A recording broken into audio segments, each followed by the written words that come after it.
people ask me what I do. I'm an editor at a magazine. I'm on video. I do things, but I'm a storyteller. And that's what I always feel like. I want to tell a story. And I want one person out there to read that and go, oh, that's interesting. Most people know Doug Kaufman as the guy behind the questions, the editor, the storyteller, the voice helping shop owners share their journey with the industry. But here at Tectonic, we flipped the script. We talk about a wreck 74 Camaro bought at auction, decades inside the automotive aftermarket, mentoring shop owners, and telling stories that inspire this industry. Doug opens up about leadership, introverts, culture, mentorship, media, and why this business has some of the best people anywhere. And somewhere in the middle of it all, we take a few shots at the Browns, the Cowboys, 70s horsepower. This is one of those conversations that feels less like an interview and more like sitting around the table with old friends after a long day at the conference. I'm Vic Tarasik with Shop Owner Coach alongside David Wofford of the Pronto Network, and this is Driven to Success. Hi, I'm Vic Tarasik with Shop Owner Coach. And I'm David Wofford with the Pronto Network. And this is Driven to Success. Now, we've got a very special guest. All our guests are special. But with us today is what I'll call a good friend of mine. Even though he's a Browns fan, I'll call him a good friend. He's also my editor at Shop Owner Magazine. Now, there's some really cool things that have come out of COVID, but what came out of COVID was my relationship with Doug, working at Apex Virtual. So I want to introduce a very good friend of mine, editor to the stars, Doug Kaufman with Shop Owner Magazine. Doug, welcome. Vic, thank you for having me. I think, David, good to talk to you. We'll see where this goes, right? Yeah, I'm usually on the other side of the podcast recording studio with Talking Shop and Shop Owner Solutions, asking the questions. Yeah. I don't usually have a lot to talk about other than asking questions of you experts. But let's see. Well, we're not experts. We just make like we are. So here's what I want you to think about this, because you said this to me having, when I asked you to come on the podcast. Well, I'm usually on the other side of the questions. But think about, what's that place that you and I went to for dinner all the time? Sammy's in Talmadge, Ohio. Sammy's in Talmadge. Then we're sitting there at Sammy's. We're having, I always enjoyed the buffalo chicken, mac and cheese. Oh my gosh, that was good. Yeah. So we're talking about how bad the Browns are, how good the Bills are. Well, yeah. And of course, Dallas we never talk about because there's nothing to talk about there. Yeah. I think Bargatze said they're the only team that puts their Yelp review on the side of their helmet. A 1-star review. So.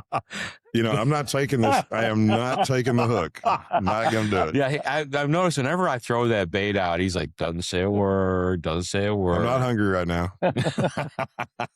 I do like that. I only want to put a 1-star review. That's good. That is really good. So relax and enjoy the conversation. I don't care where this goes. But here's the thing. You're an editor at a publication that people in this industry read all the time. You've spent a lot of time. You've seen a lot of change. Yeah. So we're going to speak of change by talking about your first car. Yeah. It was the Camaro, right? My first car was a 1974 Camaro. I bought it in about 1980,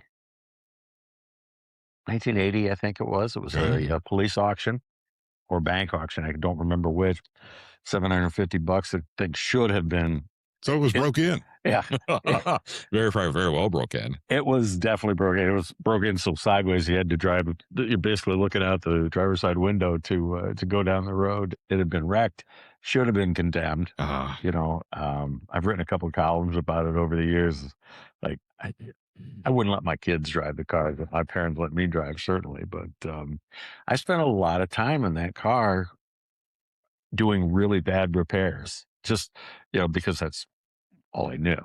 And, I did what I could. I was able to do a lot of them badly. It lasted for a while, right. Body work, brake work, suspension, whatever I could do myself. What I had to send out, I did. But, never thought that would kind of lead me down the path to where I am today. So you can blame the Camaro for you being involved in this industry. Yeah. Always something to be said about a good Chevy van. Yeah.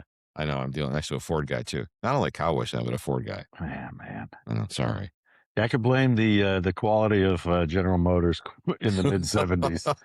Oh, there's nothing good came out of Detroit in that period. 1974 catalytic converter, first year for the catalytic converter. They had a 350 V8 that maybe put out 90 horsepower. It was just well, the only good thing about the 70s is it was better than the 80s. Yeah, you're right. Yeah, no music. 70s music. Well, I'm talking cars. Oh, okay. Well, I'm talking about 70s. That's when everything went to the eco box, and then the horsepower went back down to 60. Yeah, it was horrible. Yeah, horrible.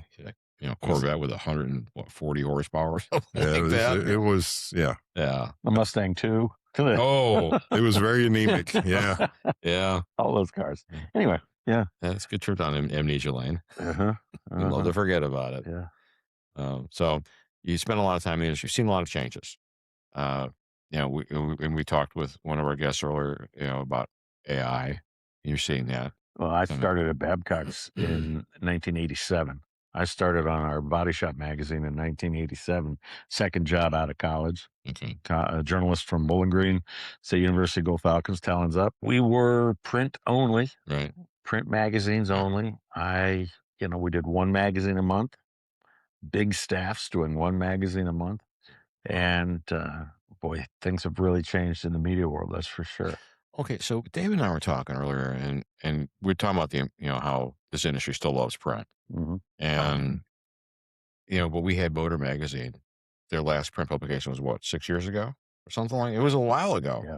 And you forget about it. The only time I hear motor is when somebody's talking about the Motor Labor Guide. So you guys are still print, a lot of digital, and do you foresee that changing, or do you see it? Well, you're one of the only ones that's got. Yeah, Babcock's actually started in 1921.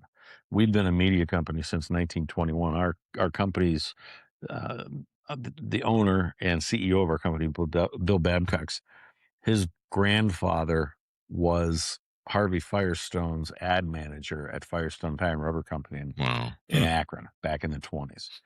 And he bought a magazine that had actually been started in 1901 called India Rubber Review. The rubber industry back in the day, the early days before even cars, was, raincoats and conveyor belts and golf balls and bicycle tires and things. And then tires in the automotive industry, as the automotive industry kicked off the early part of the 1900s, tires became more important. We were a rubber industry magazine serving the industry. And then over the years, he acquired this magazine from Chicago, moved it to Akron in 1920. And then we started adding brands, magazines. Break-In Front End, 1932 was our second magazine, serving the break-in undercar specialist and talking about safety, talking about, as we look at the things that we've talked about over the years with all of our brands, it's kind of the same message. It's still about being successful in the shop, running a safe shop, offering customers safety. How we've done it, has certainly changed. We've gone from black and white magazines, printed in a very small format, to full-size glossy magazines that come out multiple times, or some special issues. But we've added video, we've added podcasting and websites, and the audience, I think, for our magazines is still, the professional audience still does like printed magazines because they use them as reference materials. In a lot of cases, the information is still evergreen, and so there will be changes, obviously, where that happens. We didn't expect. I don't think we expected the video and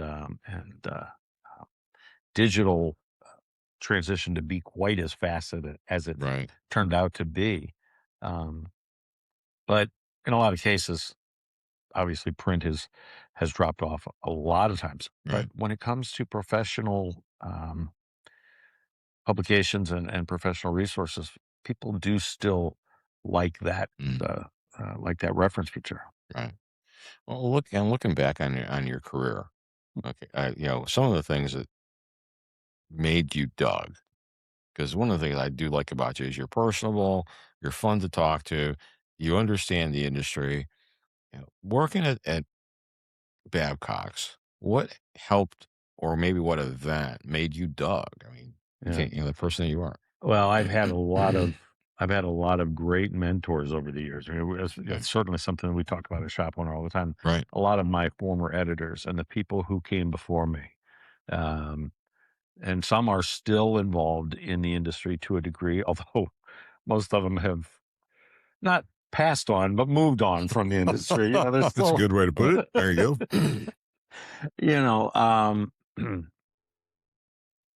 They kind of took me under their wing. Also, made sure that I was learning things when I go to an event. I would learn to talk to people, listen. As Ashley this morning said in the seminar, listen more than you talk. Right. And I try to do that. That's why when I do my own podcast and I do my own interviews, I just like to listen to people tell their stories. And then my goal and my job is to kind of tell that story back, Right. in in a way that represents them well. Well, you mentioned mentor. It sounds like our industry, if our industry could grasp hold of that, because there's certain size, not certain size, but there's certain organizations in our industry, maybe multi-store, they do that. Or like we talked about the tire experience I had yesterday.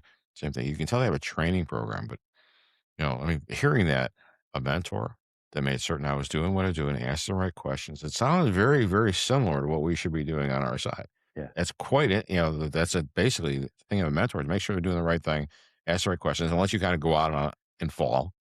Yeah. And to be honest, I think that goes back even beyond or before my professional career, growing up. My parents were what I would consider, excellent mentors to me. They taught me how to be a good person. Right. I think a lot of that is not that people don't know how to be a good person, but it was never about me. Right. I was never it was never expected to be about me. Right.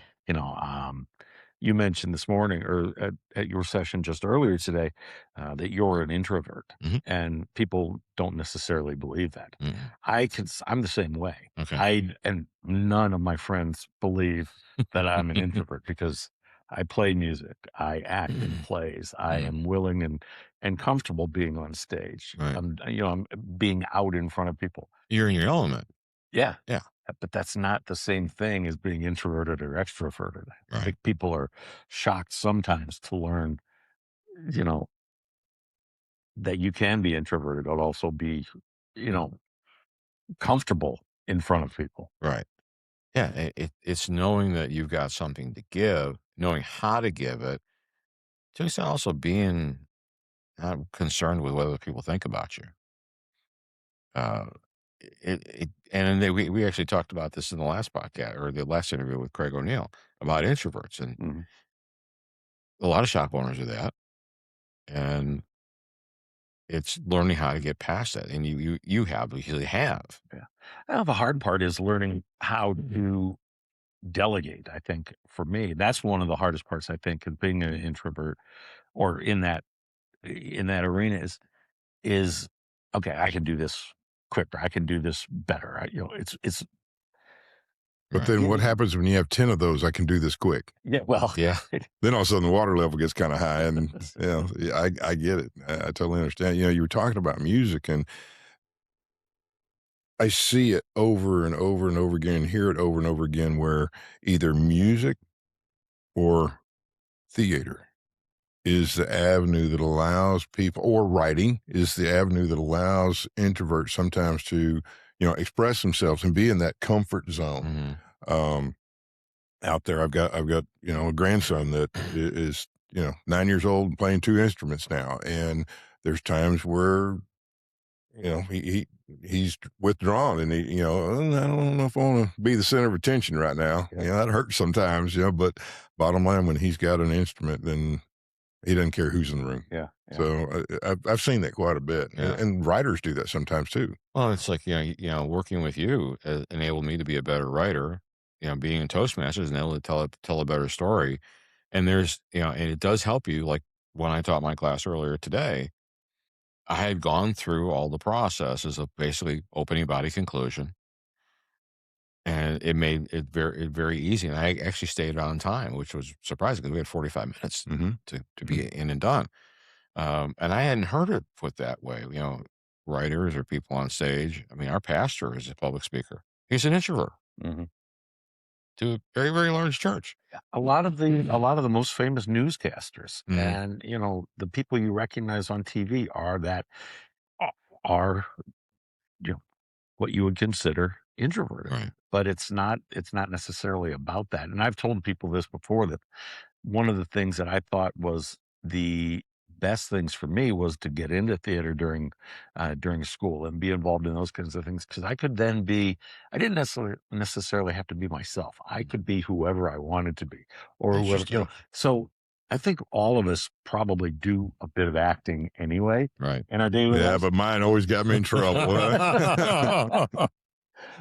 that I heard was stop it. Yeah, right. Well, most of us don't probably go through our professional lives as ourselves. Right. We go through whatever the situation needs to be. Yeah. And people who are, and not that you're lying and acting, because that obviously you can get caught doing that as well. But I think people do learn to fill a role, and sometimes that's what it takes to be successful. Well, if you're in a comfort zone, it allows you to let your hair down a little bit, and then you can be a little bit more of what you might consider is really yourself. Doug, help us with some future articles. And one of the things I remember and appreciate all the hard effort you do for our service centers, and a couple times a year, you're putting together just an excellent article. However, behind the scenes, the piece that I see is I reach out to a couple of my service centers and I say, hey, Shop Owner Magazine and, featured article in February, March. And all of a sudden I hear it's quiet on the other end. And I sense fear. Yeah. And the first thing that I try and walk them off the ledge is, wait a minute, we're not asking you to write the article. So when I turn a shop over to you and your team, help educate everybody, and our listeners on, to me, I'm going to say the ease of the process, how you and your team make it so easy to put together a professional article for somebody who's not a writer. Yeah. Okay. Which is our service center owners. And that's what we don't expect people who contribute to our magazines to be writers. In Vic's case, of course, we have a great one here. So, so that's easy. But when it comes to the shop owners, that's the best part of my day, really, is when I get to do the interview with them. And all I want is 45 minutes or so on the phone, and we'll talk. And that's all it is. I'll give, I have a series of questions that I want to know, but basically I want to know your story. How did you get started in this industry? How did your shop get started? Because they're not necessarily the same thing. It may be a guy who's come into a shop that's been in existence for 50 years and now he's taken it to the next level. Really, how are you a contributor to your community, to your team, and to the industry? I want to know your philosophies, because it may not be one huge, incredible idea, but it's doing all of these things that becomes part of that community. And that's really what I think makes a success, and is fun to talk to people about it, what they, their involvement with their customers, with their team. Is it fair to say you're diving in deeply into their culture? Absolutely. Culture is, and that really seems to play in here, doesn't it, this weekend? It does. that is what it is. That's what's most important is, the relationship with the parts suppliers is important, but again, it's more of a relational thing than a strictly financial. We don't even really get into the financial side of their business. Yeah, I figure that if you're suggesting that we talk to them, they're a successful shop, they're a good customer. There's a reason that you're bringing them to me, but the reason for that reason is really what I'm looking to find out. The interesting part of So maybe it's what drove them to success, huh? well, there you go. I like hearing those stories as well, and I totally get it, Doug. And you might sit there and say, okay, well, the story's somewhat the same, and I started a business and it grew. And but no, everybody's got their own individual stories. And really, for the listeners, what Doug and his team does is they look for those special moments within their own little culture, their own little community that really changed that particular shop. And so many times the articles that I read, I mean, sure, a couple of them a year are shops that are, with the Prano Network, but they're shops from everybody out there. And to be able to hear those moments, those aha moments that really kind of put it over the top, or those moments in some of your articles, they said, hey, I hit a wall. Yeah. And I had to basically, to an extent, back up and really understand what was taking place. And something like Tectonic here is a great place for somebody who's might be a little sick and tired of being sick and tired. Mm-hmm. What can I pull out of something like a conference like this and move forward with? So we appreciate what you've done on those articles. They're fantastic. Well, thank you. It's, as I said, it's the best part of what I do. Those interviews and those, telling that story. I consider myself, people ask me what I do. Yeah, I'm an editor at a magazine. I'm on video. I do things, but I'm a storyteller. And that's what I always feel like.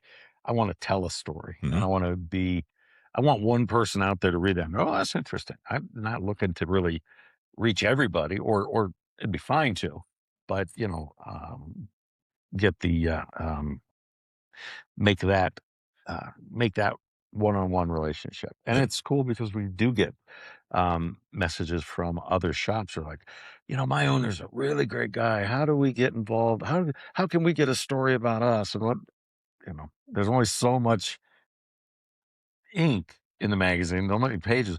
But the nice thing with the digital that we do, the websites, the newsletters, we have pretty much unlimited access and unlimited availability to tell those stories.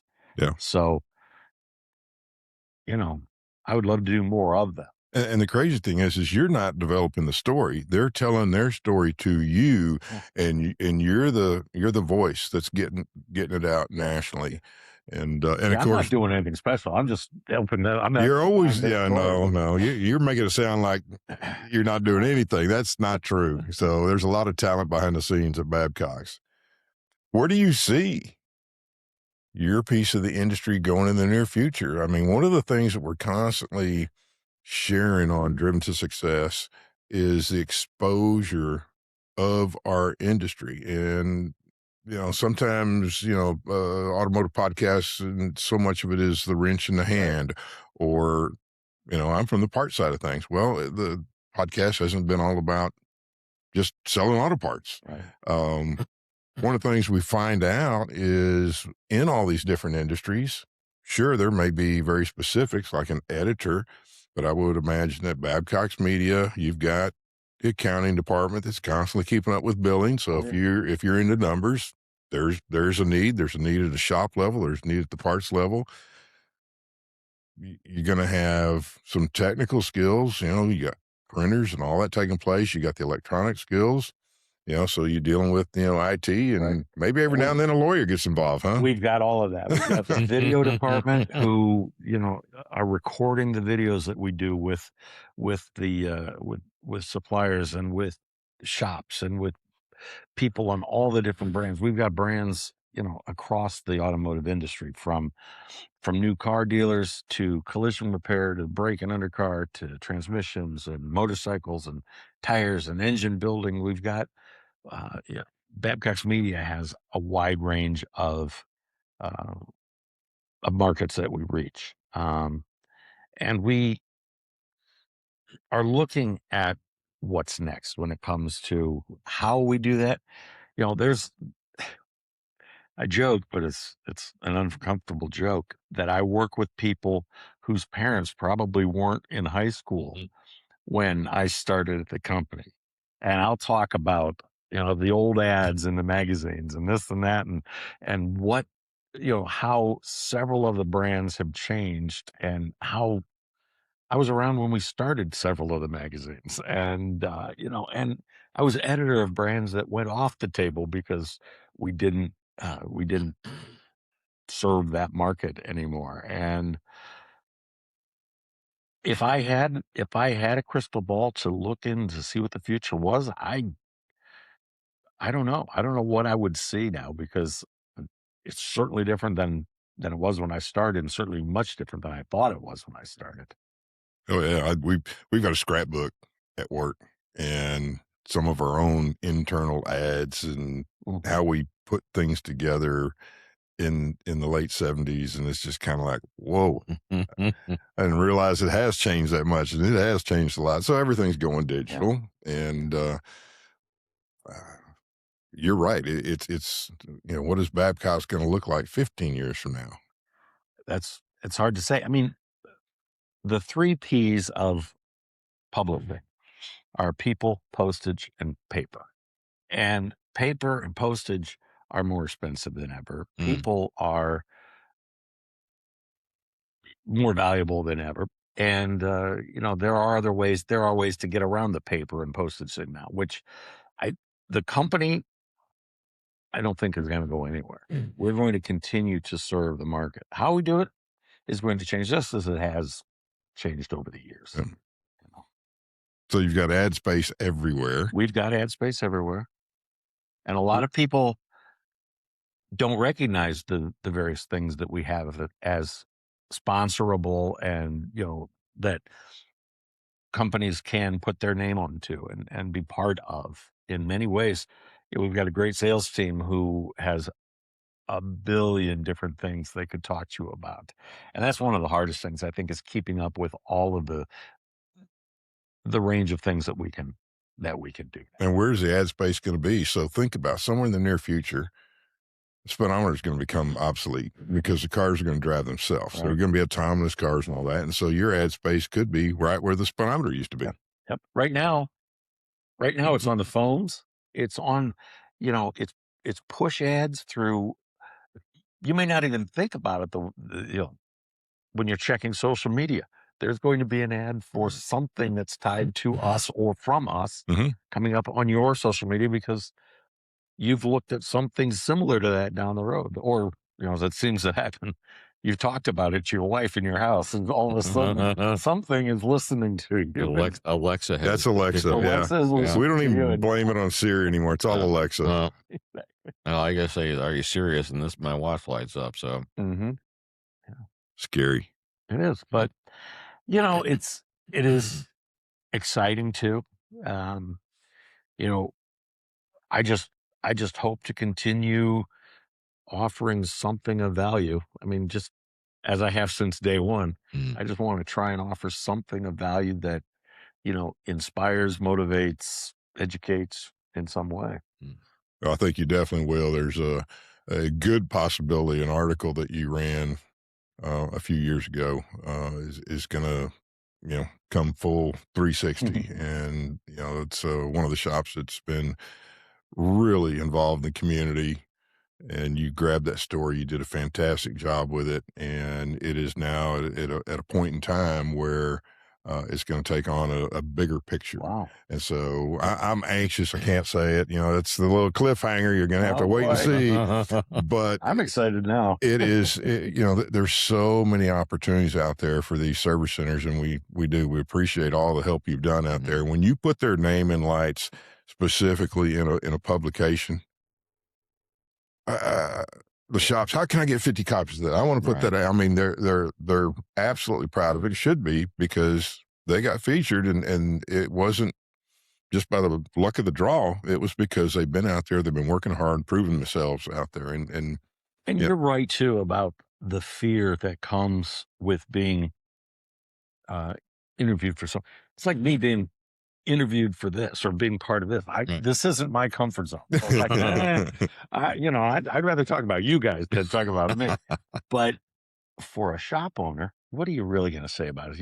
Are you looking for dirt on? And that's not, we're looking to uplift and support. And as you said, the rising tide raises all ships, and we're all in this together. Has been one of the things that I've thought about from the beginning. Is we're all working in this industry together, and it is one of the best industries.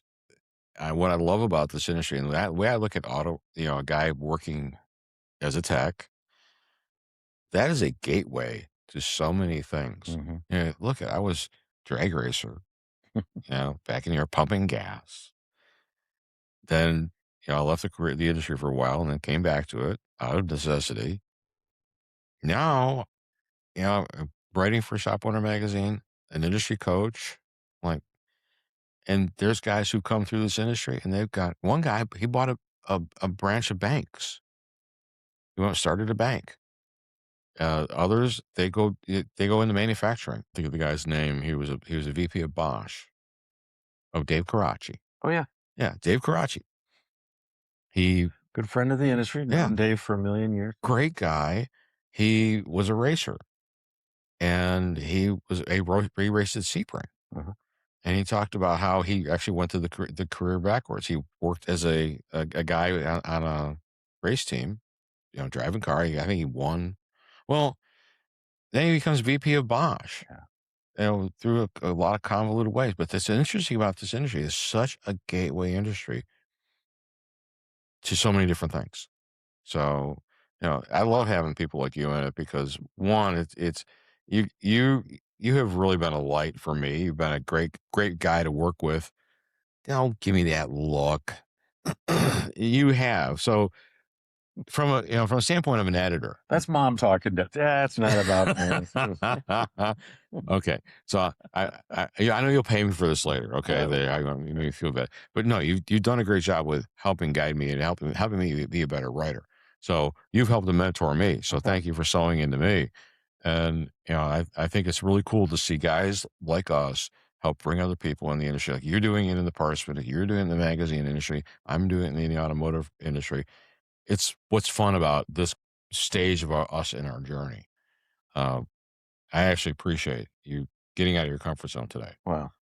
Sharing. We know that there's a technician shortage and a shortage of, as we get old, who's going to replace us? They're there. Right. People are there. Yeah. We just have to find them and make sure that they're comfortable and encouraged and feeling, And you do. You and your staff do tell that story from time to time. It comes up. It's something that's going to continue to come up until we find solutions for it. I heard just yesterday somebody put it in huge perspective, and it was like, this industry, the automotive industry, needs to figure out and find out how to attract that younger generation to our industry first. Before another industry does, because whoever figures it out first is who's going to get, that next generation. And, it all has to, it's not just younger generation, but I mean, people are having less kids. It means you got more people retiring than you have coming into the workforce. We're seeing this worldwide. Right. And so, yes, we need to, and it's not, we're not out there trying to, as they say, you used to sell a car, polish the pig kind of deal.